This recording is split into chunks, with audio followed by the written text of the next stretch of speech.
Please like and subscribe Horror channel.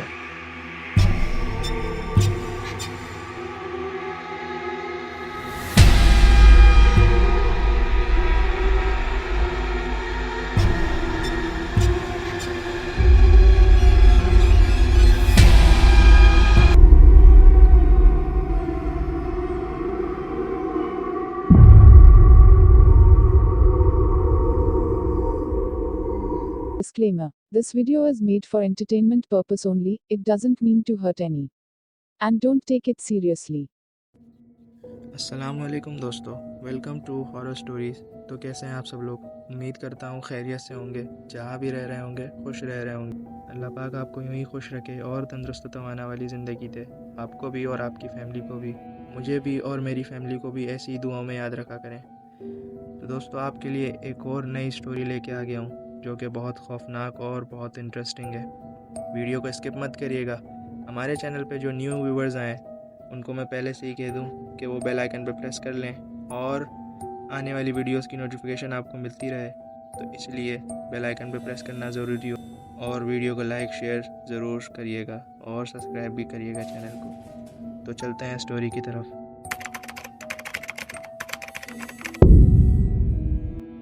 तो दोस्तों, हमारी पहली स्टोरी एक कंपनी से रिलेटेड है और ये हमें एक लड़के ने शेयर की है जो एक कंपनी में काम करता था जिसका नाम बिलाल है। तो चलते हैं उसकी स्टोरी की तरफ और सुनते हैं उसकी ज़बानी। अस्सलाम वालेकुम अब्दुल्ला, मेरा नाम बिलाल है। मैं एक गिफ्ट शॉप पे काम करता हूँ। पहले मैं एक कंपनी में काम करता था। मैं आपको अपनी फ़ैमिली के बारे में बता देता हूँ। मेरी फ़ैमिली में सिर्फ मैं ही हूँ जॉब करने वाला। बाकी एक भाई है मगर वो छोटा है और मेरे फादर की डेथ हो गई थी जब मैं 15 साल का था। तो अब मैं आपको अपनी कंपनी के सीन्स के बारे में बताता हूँ। जब मैं कंपनी में लगा था तो मैं 15 साल का था। आपको पता है कि 15 साल का लड़का एक बाशऊर लड़का होता है। तो वो गारमेंट्स की कंपनी थी, तो मैं उसकी लोडिंग डिपार्टमेंट में लगा था। जब कुछ दिन हो गए थे मुझे उस कंपनी में वहाँ, तो मेरे वहाँ के दोस्तों ने मुझे बताया कि जब भी गोडाउन में जाओ तो आयतल कुर्सी पढ़ के जाना। तो मैंने पूछा भाई कि ऐसा क्यों करूं भाई मैं? तो उन्होंने बोला कि मर्ज़ी है तुम्हारी, अगर तुम्हारे साथ कुछ हो जाए तो हमें मत बोलना। तो उनके ये बोलने के बाद मुझे थोड़ा सा डर महसूस हुआ और उन्होंने ये भी बोला भाई कि पहले बहुत लड़के आए थे इधर लेकिन वो ज़्यादा देर नहीं टिके इस पोस्ट पे। तो ये सब बातें मैं सुनकर अपने सीनियर्स को जाके बताता हूँ और बोलता हूँ कि ये इस लड़के में ये बोल रहे हैं। तो वो बोलते हैं कि ऐसा कुछ नहीं और तुम अपना काम करो। तो पहला सीन मेरे साथ ये होता है भाई कि मैं गोडाउन में लोडिंग कर रहा था, तो उन लड़कों की मुझे बात याद आती है। कुरान की तिलावत मोबाइल पे लगा के चला देता हूँ और बोरा उठाता हूँ तो कमर पे मेरी एक ज़ोरदार आवाज़ पड़ता है और एकदम से बोरा गिर जाता है। तो पीछे देखता हूँ, कोई होता ही नहीं। मैं हैरान हो जाता हूँ कि किसने मारा ये चमाट। उसके बाद मेरे साथ एक्टिविटीज़ होना शुरू हो जाती हैं। तो स्टोरी मैं आपको थोड़ा सा शॉर्ट करके बताऊंगा भाई। तो उस एक्टिविटी के बाद मैं गोडाउन में एक और लड़के को लेकर साथ काम कर रहा होता हूँ। तो मैं उसे बोलता हूँ कि दूसरे कमरे से बोरे लोडिंग करने हैं, तो उसको मैं दूसरे कमरे में भेज देता हूँ। जब वो दूसरे कमरे से बोरे उठाता है तो उसको एक अजीब सी शक्ल का लड़का दिखता है बैठा हुआ। तो वो चिल्लाता हुआ मेरे पास आता है और कहता है कि भाई मुझे एक अजीब सी शक्ल का लड़का दिखा जिसकी आंखें लाल थीं और जिस्म से खून टपक रहा था। अब्दुल्ला, उसके बाद उस लड़के को बुखार हो जाता है और उसके बाद वो कंपनी छोड़ देता है। फिर यही लड़का मुझे भी दिखता है और उसी सेम प्लेस पे लड़का दिखता है जिस प्लेस पे उस लड़के को दिखा था। उसके बाद मैं डिपार्ट छोड़ देता हूँ और पैकिंग के डिपार्ट में आ जाता। तो वहाँ 2 वॉशरूम थे। एक वॉशरूम वो लॉक था और दूसरा ओपन था। तो वो दूसरा वॉशरूम भी साफ़ होके ऑन हो जाता है। रमज़ान के दिन चल रहे थे और कंपनी में लाइटें लग रही थी। तो हम ऐसा करते थे कि फजर से पहले हम आराम कर लेते थे थोड़ा, फिर सहरी करनी होती थी। तो एक दिन सब आराम कर रहे होते हैं और मुझे हाजत होती है वॉशरूम की, तो मैं उसी बंद वाले वॉशरूम में चला जाता हूँ जो कई दिनों से बंद था। तो मुझे नहीं पता था कि इधर भी कुछ ऐसे ही असरात होंगे। तो मैं इस्तंजे के लिए वॉशरूम का नल खोलता हूँ तो उसमें से खून आता है। तो मैं एक ज़ोर से आवाज़ लगाता हूँ दोस्त को और कहता हूँ, यार इसमें से खून आ रहा है। तो वो कहता है, तुम पागल हो, ऐसा कैसे हो सकता है। तो मेरा ये कहना था और खून पानी में तब्दील हो जाता है। तो उसके बाद मेरे साथ लास्ट सीन जो हुआ वो बहुत ख़तरनाक हुआ। चांद रात थी और हम सबको सैलरी मिलने वाली थी, तो सब सैलरी लेकर जल्दी जल्दी चले जाते। मैं और मेरे साथ एक और सीनियर था मेरा। मुझे वो बोलता है कि मशीनें चेक कर लो सारी डिपार्ट्स की जाके कि ऑफ़ है ना।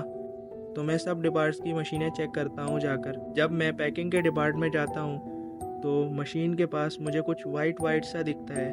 तो मैं उसके करीब जाता हूँ चेक करने के लिए कि क्या है।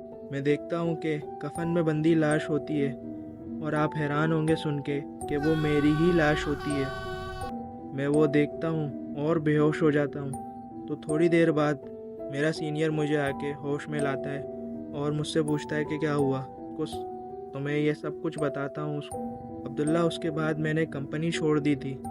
फिर मैंने एक आलिम से पता किया कि मेरे साथ इस कंपनी में ये हुआ। तो उन्होंने बताया कि तुमने वहाँ कुरान की तिलावत चलाकर गलती की, तुम्हें ऐसा नहीं करना चाहिए था। उनका पूरा कुंबा था वहाँ, उनको ये चीज़ नागवार गुजरी, तुम्हारे साथ उन्होंने ये किया। तो ये थी मेरी स्टोरी। अगर आपको स्टोरी इंटरेस्टिंग लगे और अच्छी लगे तो ज़रूर शेयर कीजिएगा, क्योंकि ये खौफनाक वक्त बहुत गंदा गुजरा था मेरे ऊपर। और उस वक्त अब मैं सिर्फ 15 साल का था। तो आपको पता है कि 15 साल के लड़के के ऊपर ये वक्त अगर गुजरे तो क्या उसके ऊपर बीतती है। तो ख्याल रखिएगा अपना और ज़रूर शेयर कीजिएगा मेरी स्टोरी। शुक्रिया।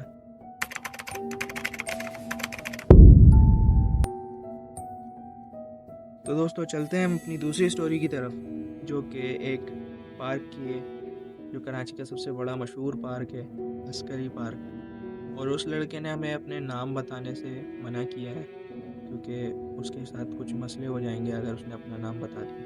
तो चलते हैं स्टोरी की तरफ। अस्सलाम वालेकुम भाई। मैं पहले अस्करी पार्क में काम करता था। मेरा प्रोफेशन टेक्नीशियन का है, तो मैं टेक्नीशियन के बेस पे काम करता था। मेरी ड्यूटी नाइट की थी वहाँ। तो मैं एक दिन घर पे होता हूँ तो मुझे कॉल आती है कि यार दूसरे टेक्नीशियन की वो अम्मी की तबीयत ख़राब हो गई है, तो तुम फ़ौरन आ जाओ। तो मैं अम्मी को बोलता हूँ कि मुझे फ़ौरन खाना पैक करके दे दें, मुझे अभी जाना है। तो अम्मी कहती हैं कि इतनी जल्दी जा रहे हो ऑफिस। तो मैं कहता हूँ कि हाँ, थोड़ा सा मसला हो गया है उधर, मुझे जल्दी जाना होगा। शाम के 5 बज रहे थे। वैसे तो मेरी टाइमिंग 8 बजे की थी वहाँ। तो मैं फ़ौरन पार्क पहुँच जाता हूँ। तो 1-2 झूलों की वायरिंग ख़राब थी, तो वो ठीक करनी थी मुझे। मैं वो ठीक करके अपने ऑफिस की तरफ चला जाता हूँ। तो भाई, हमारे 1-2 झूलों की वायरिंग ख़राब थी और वो बंद पड़े हुए थे काफ़ी दिनों से, तो वो भी ठीक करना था मुझे। तो मैं वहाँ चला जाता हूँ। काम लंबा था, तो मैं उन राइड्स पे जाता हूँ। तो मैं देखता हूँ कि टिकट ऑफिस के सामने एक लंबी लाइन लगी हुई है और झूले भी ऑन हैं। तो मैं वापसी अपने ऑफिस आ जाता हूँ और अब ऑफिस में आके अपने ऑफिसर्स को कहता हूँ कि यार वो राइड्स तो ऑन है और वहाँ टिकट ऑफिस के सामने तो लंबी लाइन लगी हुई है। तो मेरे ऑफिसर्स कहते हैं कि तुम्हारा दिमाग ख़राब है, किसी ने भी नहीं ऑन किया उस राइड्स को और ना पार्क की तरफ से परमिशन मिली है कि ऑन कर दो उस राइड्स को, तो तुम कैसे कह सकते हो कि वो ऑन है। तो मैं कहता हूँ कि यार मैंने खुद देखा है उन राइड्स को ऑन हुए हुए और लंबी लाइन लगी हुई थी। तो मैं कहता हूँ कि तुम मेरे साथ चलो और देख लो कि वो ऑन हुई हुई है राइड्स। तो भाई, जब मैं जाता हूँ उसके साथ वहाँ, तो मैं खुद देखकर हैरान था। राइड्स भी बंद थी और लाइन भी कोई थी ही नहीं वहाँ। तो वो मुझे कहता है कि देखो कौन सी लाइन लगी हुई है और कौन सी राइड्स ऑन हुई हुई हैं। तो मैं कहता हूँ कि तुम सही बोल रहे हो यार, मैंने जो देखा वो क्या था फिर। तो वो कहता है तुम किसी और झूले पे या फिर किसी और राइड पे चले गए होगे उसको सही करने, तुमने वहाँ देख लिया होगा। तो मैं कहता हूँ कि हाँ, तुम सही बोल रहे हो। तो मैं अपना ऑफिस से बैग मंगवा लेता हूँ और काम शुरू कर देता हूँ। तो मेरे पास एक फैमिली आती है और पूछती है कि इस राइड्स की टिकट्स कहाँ से मिलेंगी। उस फैमिली के साथ 4 बच्चे थे उसके। तो मैं उस फैमिली को बोलता हूँ कि यह राइड्स ऑन नहीं है, आप दूसरी राइड्स पे चली जाएं। तो थोड़ी देर बाद मेरा दिमाग चलता है और मैं सोचता हूँ कि यार हमने तो पहले ही इधर लगा दिए थे बैरियल कि इधर राइड जोन नहीं है, तो ये फैमिली कैसे आई। तो ये हादसा नज़रअंदाज करके और फिर मैं काम में लग जाता हूँ। तो भाई थोड़ी देर बाद फिर मैं देखता हूँ एक फैमिली टिकट ऑफिस के सामने खड़ी हुई टिकट ले रही होती है। और एक और अजीब बात कि टिकट ऑफिस भी खुला हुआ होता है और वहाँ बंदे बैठ के टिकट भी दे रहे होते हैं। तो ये देखकर मेरी आंखें फटी की फटी रह जाती हैं। तो फ़ौरन भाग के मैं अपने ऑफिस जाता हूँ और ये सब हादसे के बारे में अपने सीनियर्स को बताता हूँ। तो मेरे सीनियर्स एक और बंदा मेरे साथ भेज देते हैं। तो मैं उसके साथ चला जाता हूँ उन राइड्स पे। थोड़ा सा काम बाकी था वहाँ। तो भाई हम दोनों वॉकी टॉकी पर कनेक्ट होते हैं क्योंकि दूसरी राइड को चेक करने जाना होता है मुझे। तो मैं उसे कहता हूँ कि कुछ भी हो जाए मुझे फ़ौरन वॉकी टॉकी पे इन्फॉर्म करना। तो वो कहता है ठीक है। तो उन राइड्स पे मैं चला जाता हूँ। तो थोड़ी देर बाद वो मुझे वॉकी टॉकी पे बोलता है कि भाई यार मुझे एक फैमिली दिख रही है बैठी हुई और उसके साथ उनके बच्चे खेल रहे हैं। तो मैं कहता हूँ कि सेम नज़ारा मुझे भी यही मिल रहा है देखने को। तो फिर उसके बाद हमारे साथ वो हुआ जो हमने सोचा भी नहीं था।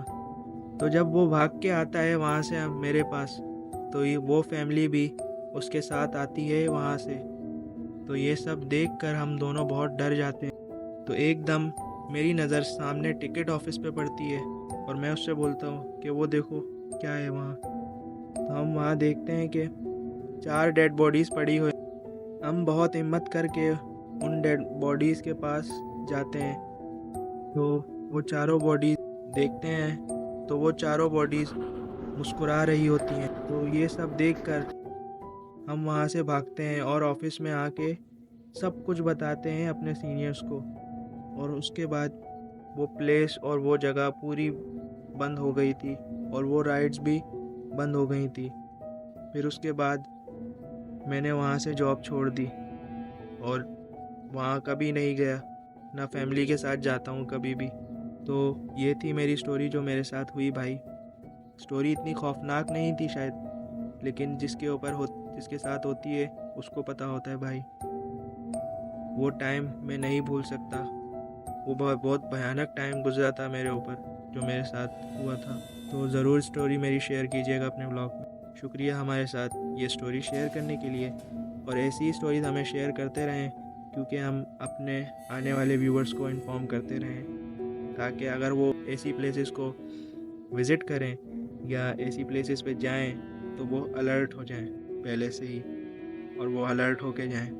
मज़ीद हमारे साथ ऐसी स्टोरी शेयर करते रहें और चैनल के साथ प्यार दिखाते रहें। ज़्यादा से ज़्यादा लाइक करें और ज़्यादा से ज़्यादा व्यूज़ लाएं वीडियो पे, ज़्यादा से ज़्यादा देखें वीडियो को, और ज़्यादा से ज़्यादा शेयर करें दोस्तों के साथ। अगर आपको टॉपिक अच्छे लगे हों तो चैनल को सब्सक्राइब कर देना, वीडियो को लाइक कर देना, मेरी मेहनत वसूल हो जाएगी। दोस्तों अगर चाहते हैं कि आप लोगों के साथ मैं ऐसी टॉपिक शेयर करता रहूं तो चैनल के साथ बने रहिए और चैनल को लाइक शेयर सब्सक्राइब करते रहिए, और मुझे हमेशा दुआओं में याद रखें। अल्लाह हाफिज़। मिलते हैं अपने नेक्स्ट ब्लॉग में।